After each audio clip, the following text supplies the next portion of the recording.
Qual a melhor tradução da Bíblia? Hoje eu quero falar que a melhor tradução da Bíblia é aquela que não te oprime. Como assim oprime? Olha, as Bíblias são traduzidas justamente para trazer para o leitor de hoje aquela mensagem original, aquela mensagem antiga, né, que decorre daquele ambiente que a igreja, ou se for no Velho Testamento, o Israel antigo tinha. Agora, a dificuldade muitas vezes dessa transposição, de trazer aquilo para hoje, é que o tradutor moderno tem outra cultura, outra perspectiva, inclusive outra cultura teológica, eclesiástica, que interfere na tradução. Por exemplo, vou citar um exemplo que não causa problema.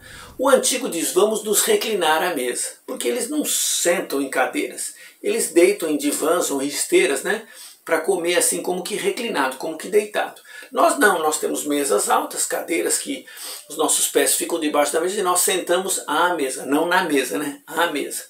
Mas o ponto é que, então, essa diferença cultural faz uma perspectiva diferente na hora da tradução. O tradutor, se ele for preciso na tradução, ele vai dizer, eles vão se reclinam à mesa. Até fica fácil explicar como é que uma mulher pode lavar os pés de Jesus quando ele está comendo. Porque numa situação normal, na cultura moderna, para alguém lavar os pés tem que entrar debaixo da mesa.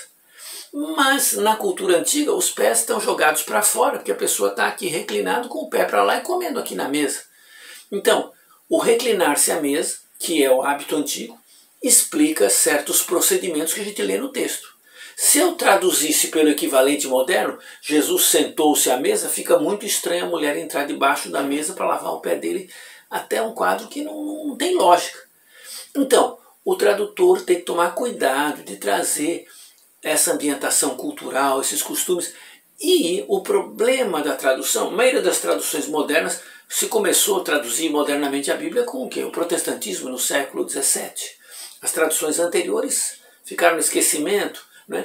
Quando a Septuaginta foi feita, os judeus fizeram a Septuaginta a partir do terceiro século a.C., eles já pegaram a linguagem do Velho Testamento e adaptaram ao helenismo, usaram termos helênicos, então aí já houve uma mudança de discurso.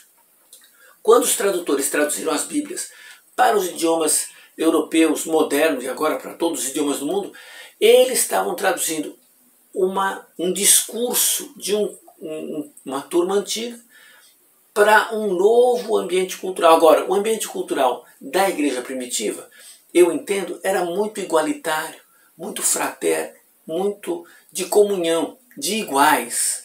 Mas quando as traduções foram feitas no século XVII e XVIII, havia uma hierarquização imensa na sociedade. Eram monarquias, geralmente, que regiam o mundo. As igrejas eram comandadas por hierarquias de bispos e prelados numa forma muito vertical. Então, esse pensamento, esse discurso entrou nas traduções. Então, olha só que interessante. Eu vou pegar aqui a nossa famosa Almeida, revista e atualizada, que temos em Atos capítulo 20, versículo 28, um versículo do discurso de Paulo aos presbíteros, na verdade aos anciãos da igreja de Éfeso. E diz aqui, atendei por vós e por todo o rebanho, sobre o qual o Espírito Santo vos constituiu bispos, para pastorear a igreja de Deus, a qual ele comprou com seu próprio sangue. Olha só que interessante. Atendei por vós e por todo o rebanho, sobre o qual o Espírito Santo os constituiu. Esse sobre não está no grego.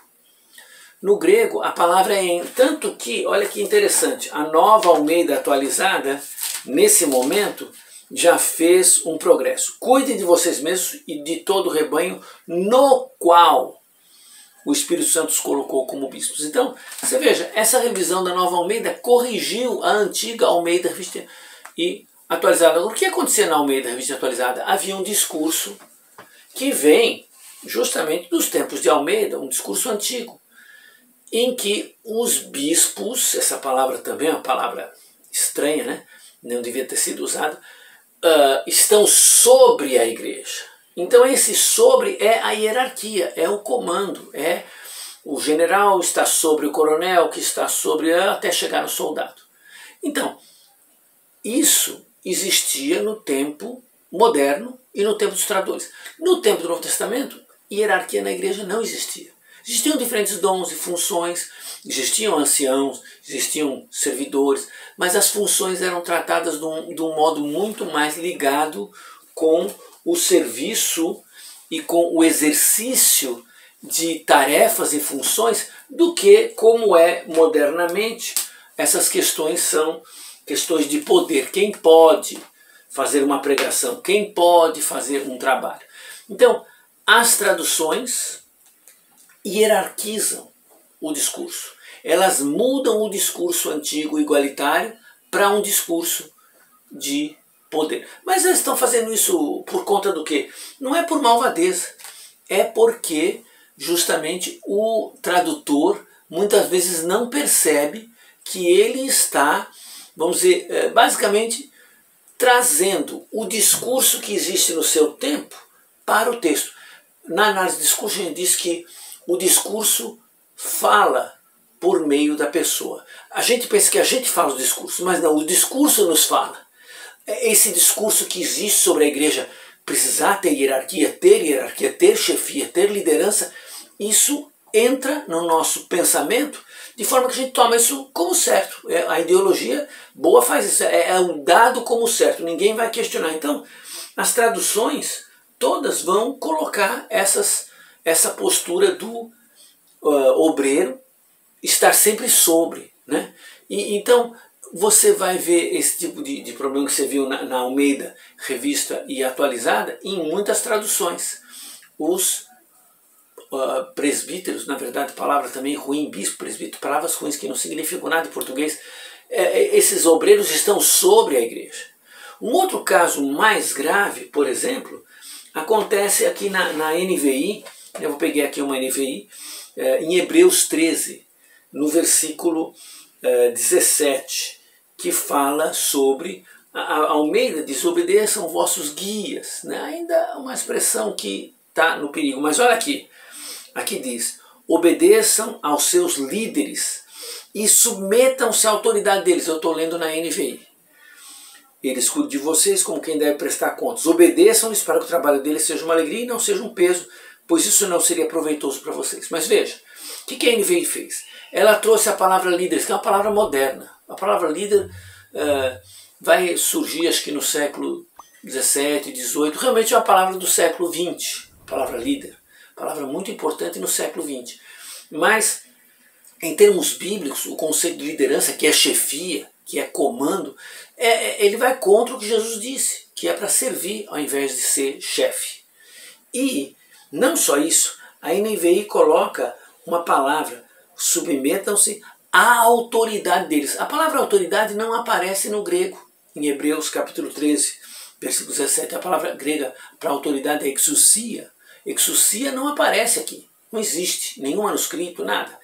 Mas eles introduziram o conceito de autoridade. Então eles trouxeram a palavra líder, que é do nosso ambiente cultural, não é da antiguidade. Ninguém pode falar de liderança na antiguidade. Na antiguidade o comando era hierárquico mesmo, assim, em Israel antigo, nas antigas oligarquias, né, plutocracias, aristocracias, mas o conceito de comando lá não é com a chefia conquistada, chamada liderança. Não.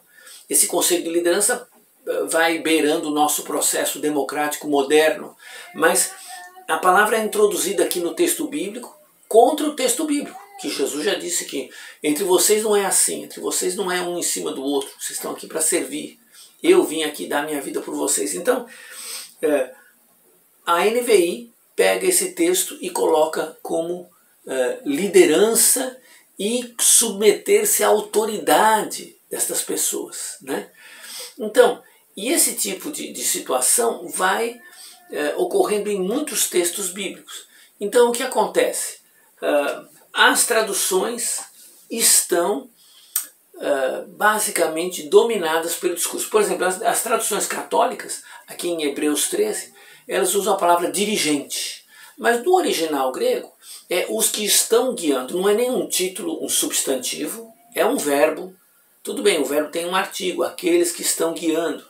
Mas é uma condição delicada no grego para dizer as pessoas que guiaram vocês no passado, que estão guiando agora, né? Então, Agora, nas traduções católicas, o termo dirigente aparece porque, de novo, no ambiente cultural católico romano, quem são as pessoas que cuidam das comunidades? São os dirigentes delas, geralmente padres ou bispos, ou enfim. Então, para eles entra isso. Agora, é muito interessante ver que nas versões protestantes, muitas vezes entraram palavras como pastores. Então, na versão revista e corrigida, entra a palavra pastores. A palavra pastor não aparece no original, mas em Hebreus 13 ela é introduzida. E aí talvez é uma razão pela qual a edição revista e corrigida é tão bem aceita em igrejas onde esses pastores querem exercer domínio. Por quê? Porque aí pegam ou a NVI, né, ou a Almeida Revista e Corrigida, e diz lá, obedeçam os vossos pastores. Então essa expressão dá ao homem que quer poder, que quer comando, dá muito poder para ele, vamos dizer assim, interferir, não é, na igreja e fazer o comando dele funcionar. Então qual é a postura que essas versões estão trazendo? Elas estão trazendo, contrabandeando para dentro da Bíblia, uma hierarquização que não existia na Bíblia. Não é?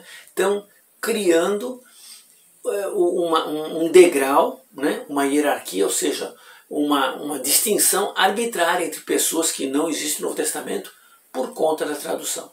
Em outros textos isso continua.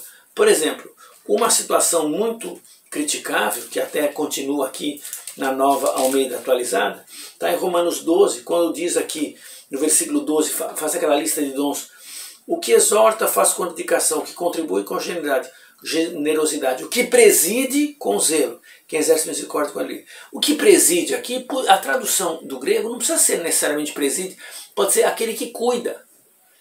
E tanto que os dons dessa lista, contribuir, exercer misericórdia, tem o que preside no meio. Como assim? Parece que não combina. Os dons de usar a palavra, profecia, ensino, ministério estão lá em cima.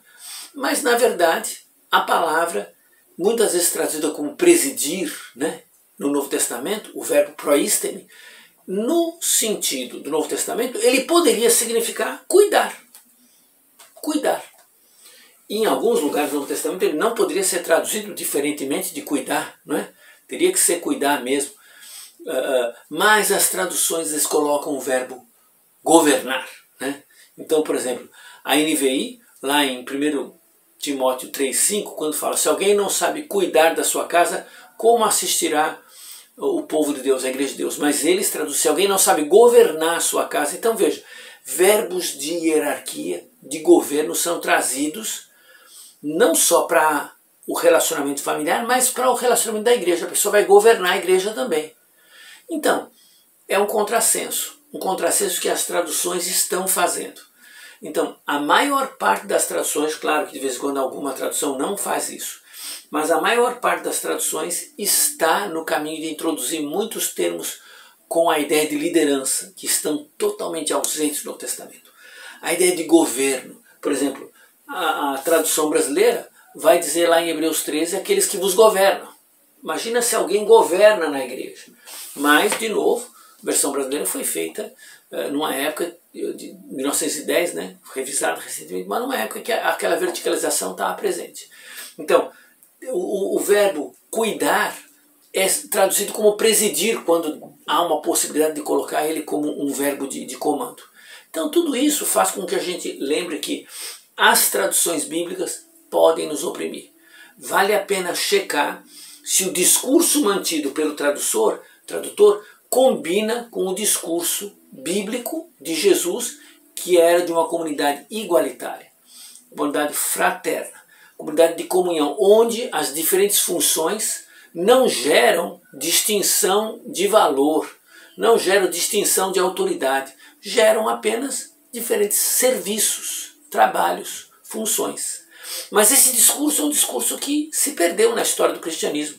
Depois do século II em diante, a igreja foi se hierarquizando, foi criando postos e cargos, e esse processo cultural que ela pegou emprestado da sociedade greco-romana no entorno dela, entrou na igreja e a igreja não se livrou disso até hoje. São raros os movimentos cristãos que entenderam a fraternidade, o igualitarismo, a comunhão que deve existir na igreja e evitam esses títulos hierárquicos. Mas as traduções insistem nos títulos. Insistem em usar títulos estranhos como bispo, que deveria ser um visitador.